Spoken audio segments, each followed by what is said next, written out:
আসসালামু আলাইকুম। তোমরা অনেকে জিজ্ঞেস করছিল ভাই কোনো কোচিং না করে আসলে মেডিকেলে চান্স পাওয়া সম্ভব কিনা? অবশ্যই সম্ভব।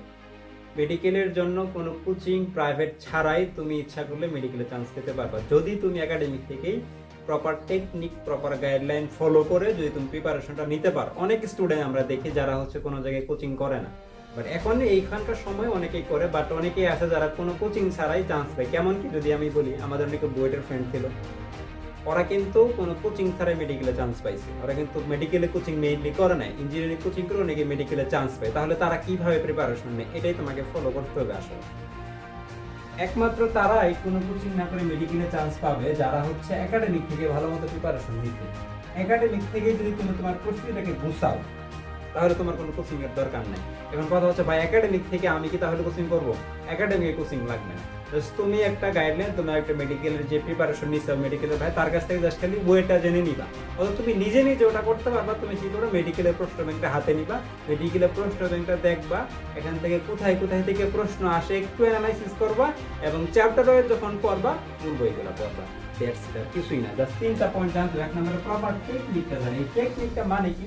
তোমার প্রথম কথা হচ্ছে প্রশ্ন ব্যাংক, মেডিকেল প্রশ্ন ব্যাংকটা জানা লাগবে, ঠিক আছে? তার প্রশ্ন ব্যাংক মানে বিগত বছরে মেডিকেল প্রশ্ন কই কই থেকে আসছে অ্যানালাইসিস করলে সব পেজ আমরা জানি মূল বই থেকে প্রশ্ন আসে। মূল বই, ঠিক আছে? মূল বই, তুমি মূল বইটা ভালো মতো পড়তে হবে। এখন মূল বইয়ের ক্ষেত্রে কি আমরা জানি, আমরা হচ্ছে বায়োলজির ক্ষেত্রে কি কি পড়ি, গাজী আজমল স্যার পড়ি, আবুল হাসান স্যার পড়ি, কেমিস্ট্রি ক্ষেত্রে হাজাই না করে ফিজিক্সের আমিরি স্যার পড়ি। এইগুলো আমরা মূল বই হিসেবে মেইনলি পড়ি।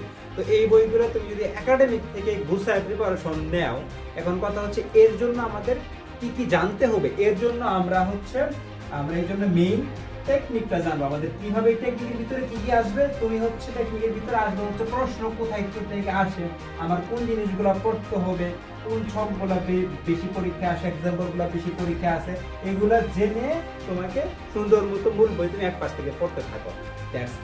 এরপর আসলে যে একাডেমিক থেকে সিরিয়াস, একাডেমিক থেকে তুমি সিরিয়াস না হলে তুমি টেকনিকই জানবা না। তুমি লাস্টে যে কোচিং না করলে তুমি আসলে কিছুই বুঝতে পারবে না। অনেকে কোচিং করেও চান্স পায় না। কোচিং করলে কি আসলে চান্স হয় না? তাহলে আসলে চান্স হওয়াটা কিন্তু কোচিং এর উপর ডিপেন্ড করে না। চান্স হওয়াটা ডিপেন্ড করে তোমার প্রিপারেশনের উপর, তোমার ডেডিকেশনের উপর, তোমার রেগুলার থাকার উপর। তুমি কি আসলে ভালোভাবে প্রিপারেশন নিচ্ছ কিনা। এই যে 1,35,000 স্টুডেন্ট তোমাদের এবার পরীক্ষা দিল, তোমাদের সিনিয়র ভাইয়েরা চান্স পেয়েছে কয়জন? 5,000। আর সবাইকে কোচিং করে নাই? ম্যাক্সিমাম স্টুডেন্ট কোচিং করছে, 1,00,000 প্লাস কোচিং করছে। চান্স কি সবার হয়েছে? না। তার মানে কোচিং করলে চান্স হয়ে যাবে এর কোনো ভিত্তি কিন্তু নাই। বরঞ্চ তুমি কোচিং না করো চান্স পেতে পারো, ঠিক আছে? যদি তুমি প্রপার ওটা ফলো করো, কিভাবে পড়তে হবে টেকনিকটা জানো, কোন জিনিসগুলো পড়তে হবে, রেগুলার থাকে এক নাম্বার কথা, ঠিক আছে? তাহলে একাডেমিক থেকে সিরিয়াস হতে হবে, একাডেমিক থেকে ভালো মতো প্রিপারেশন গুছায় রাখতে হবে। আর হচ্ছে রেগুলার থাকা। এই রেগুলার না থাকলে মেডিকেলে চান্স সম্ভব না। রেগুলার না থাকলে মেডিকেলে চান্সও সম্ভব না, মেডিকেলে আসার পরেও টিকে থাকা সম্ভব না, বুঝছো? তোমার কথা হচ্ছে একাডেমিক থেকে 2 বছর তোমাদের সময় আছে। এই 2 বছর ভালো মতো প্রিপারেশন নিতে হবে, তোমার মূল বই ভালো মতো পড়তে হবে, রেগুলার থাকতে হবে। তুমি যদি একটা চ্যাপ্টার পড়লা, বায়োলজি এমন জিনিস, একটা চ্যাপ্টার পড়ছো, তুমি যদি আর এক সপ্তাহ সেটা না পড়ে একবার ভুলে গেছো, ঠিক আছে? তাহলে এই প্রিভিয়াস পড়াগুলোকে বারবার পড়তে হবে। যেটা তুমি একবার পড়ছো এগুলো রেগুলার এগুলো দেখতে হবে, এবং তোমার স্বপ্নের প্রতি ডেডিকেটেড থাকতে হবে। ডেডিকেটেড না থাকলে আসলে এই সেক্টরে আসা সম্ভব না, সেক্টরে চান্স পাওয়া সম্ভব না। তোমার স্বপ্নের প্রতি একদম ডেডিকেটেড থাকতে হবে, ভালোভাবে প্রিপারেশন নিতে হবে। তুমি একটা চ্যাপ্টার পড়লা, রিভিশন দিতে হবে বারবার, এটা হচ্ছে রেগুলার থাকা। তুমি একটা ইনফো পড়ছো, তুমি যদি এক সপ্তাহ না পড়ো সেটা ভুলে যাবা, পরীক্ষা আউটপুট দিতে পারবা না। এর জন্য যে জিনিসগুলো পড়া হয়েছে সেগুলো বারবার দেখতে হবে। তোমাকে মিনিমামে 2 বছর এইভাবে রেগুলার থাকতে হবে। পরবর্তী অ্যাডমিশনে যায় তুমি 3 মাস যখন আরো ভালোভাবে সেগুলোকে রিভাইজ করবা, সেগুলোকে ভালোভাবে পড়বা, পরীক্ষা দিবা, তোমার একটা গোছানো প্রিপারেশন হবে।